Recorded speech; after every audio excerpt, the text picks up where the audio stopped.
마태복음 15장 42절에서 47절 말씀. 이날은 준비일 곧 안식일 전날이므로 저물었을 때에 아리마대 사람 요셉이 와서 당돌이 빌라도에게 들어가 예수의 시체를 달라 하니, 이 사람은 존경받는 공회원이요 하나님의 나라를 기다리는 자라. 빌라도는 예수께서 벌써 죽었을까 하고 이상히 여겨 백부장을 불러 죽은 지가 오래냐 묻고, 백부장에게 알아본 후에 요셉에게 시체를 내주는지라. 요셉이 세마포를 사서 예수를 내려다가 그곳으로 싸서 바위 속에 판 무덤에 넣어두고 돌을 굴려 무덤 문에 놓음에, 막달라 마리아와 요새의 어머니 마리아가 예수 둔 곳을 보더라.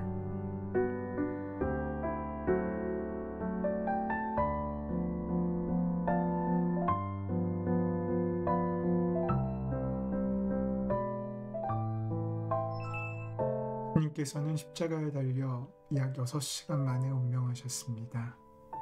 목요일 밤에 체포된 주님은 가야바의 법정에서 재판을 받았고 빌라도에게 이송되어 밤새도록 고통을 당하셔야만 했습니다. 그런 이유로 예수님은 6시간 만에 운명하신 것입니다. 금요일 저녁을 알리는 나팔 소리가 울리면 안식일이 시작됩니다. 유대인들은 안식일에 장례를 치를 수 없었습니다. 또한 안식일이 시작될 때까지 시신을 수습하지 않고 방치해둔다는 것이 유대인들에게는 꺼리낌이 되는 일이었습니다. 그래서 할 수 있다면 안식일이 시작되기 전에 시신을 수습하고 싶었습니다. 하지만 정치범의 시신을 누가 감히 내릴 생각을 했겠습니까? 그때 아리마대라는 동네에서 난 요셉이라는 사람이 나섰습니다. 그는 공회원이었습니다. 예수를 빌라도에 고발한 산헤드린의 의원이었다는 말입니다. 요한복음을 보면 그를 이렇게 소개하고 있습니다. 19장 38절 말씀에, 그는 예수의 제자인데 유대 사람들이 무서워서 그것을 숨기고 있었다. 어떤 연유로 그가 예수를 믿게 따르게 되었는지는 알 수 없습니다. 그의 믿음은 예수의 제자가 되기 위해 공회원의 명의로운 직책을 버릴 정도는 아니었습니다. 공회원들이 예수님을 십자가형에 쳐야 한다고 목소리를 높일 때 반대 의견을 낼 정도의 용기도 그에게는 없었습니다. 아마도 그는 재판 과정과 처형 과정을 멀리서 지켜보면서 마음에 큰 아픔을 느꼈던 것 같습니다. 이제 예수님께서 십자가에 달려 운명하신 다음 아리마대 요셉은 비로소 용기를 냈습니다. 그들의 목적이 달성된 이상 자신이 할 작은 일을 해야 하겠다고 생각했을 것입니다. 안식일이 되기 전에 예수님의 시신이라도 수습해드리고 싶었습니다. 아리마대 사람 요셉이 빌라도에게 가서 청하여 자기를 위하여 새로 만들어둔 무덤에 장사를 지냈습니다. 유대인들의 매장법은 우리의 그것과는 조금 다릅니다. 한 사람이 죽으면 시신을 수의로 싸매어 돌산에 마련된 무덤 동굴에 안치시킵니다. 그 무덤 동굴에는 여러 구의 시신을 안치시키도록 되어 있습니다. 시신을 안치한 다음 무덤 입구를 돌로 막아두고 그 틈을 밀랍 같은 것으로 밀봉을 합니다. 짐승이나 벌레가 들어가지 못하게 하려는 것입니다. 그렇게 1년 정도가 지나면 살이 다 썩어 없어지고 뼈만 남습니다. 그러면 돌로 만든 유골함에 안장을 합니다. 그때서야 모든 장례 절차가 끝납니다. 예수 그리스도와 함께 옛사람이 장사되었다는 말은 이렇게 철저히 옛사람이 죽어 없어지는 것입니다.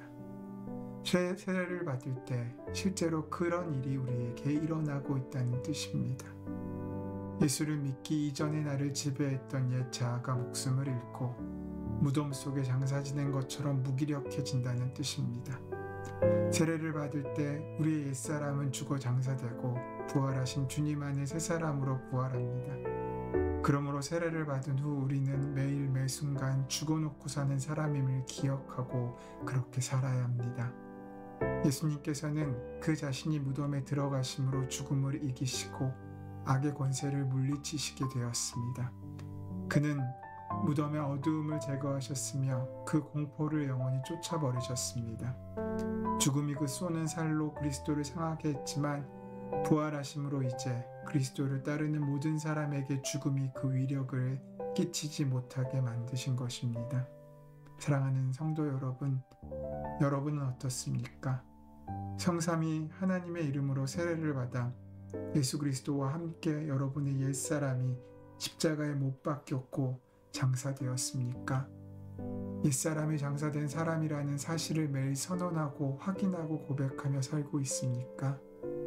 매일 매순간 그렇게 고백하고 선언하는 것은 마치 신을 안장한 무덤 입구를 돌로 막고 빈틈없이 밀봉하는 것과 같은 일입니다.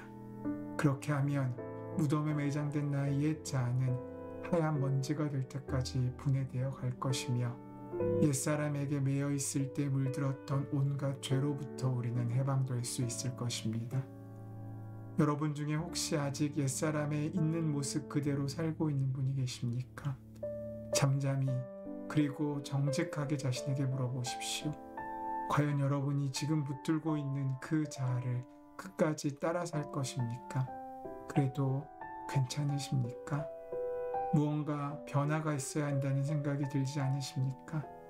내 자아보다 더 큰 혹은 누군가에 붙잡혀 사는 길이 우리에게 필요하다는 생각이 들지 않으십니까? 그 느낌은 단순한 느낌이 아닙니다. 성령께서 여러분을 부르시는 음성입니다.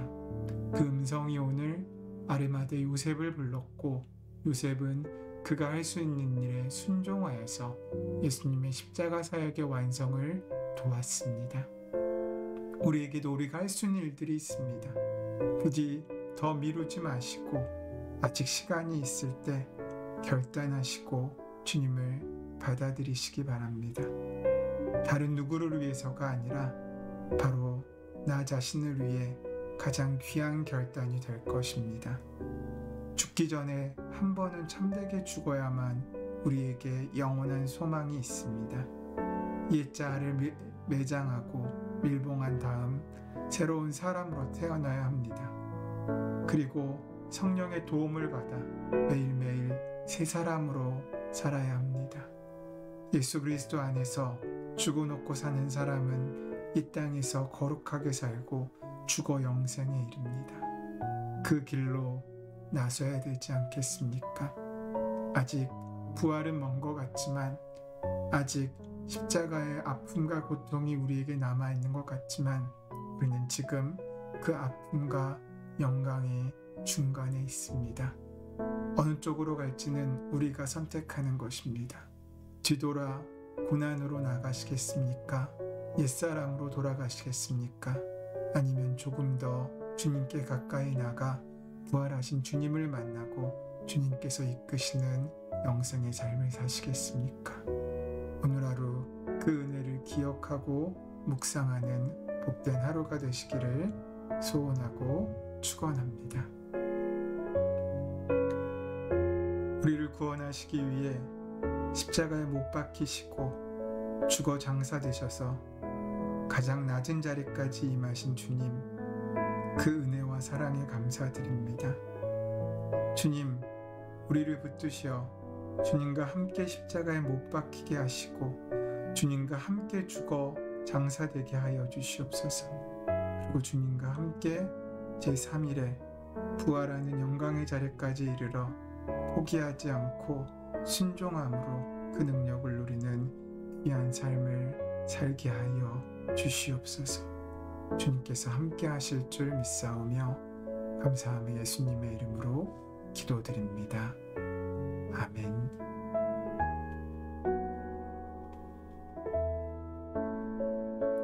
이제 함께 조용한 침묵 가운데 오늘 주신 말씀을 기억하고 우리를 위해 걸어가신 주님의 십자가의 길을 기억하며 주의 무덤에까지 이르러 우리 할 수 있는 가장 귀한 것을 준비해 드리는 그 마음의 결단을 가지고 묵상하며 기도함으로 하루를 시작하시기 바랍니다.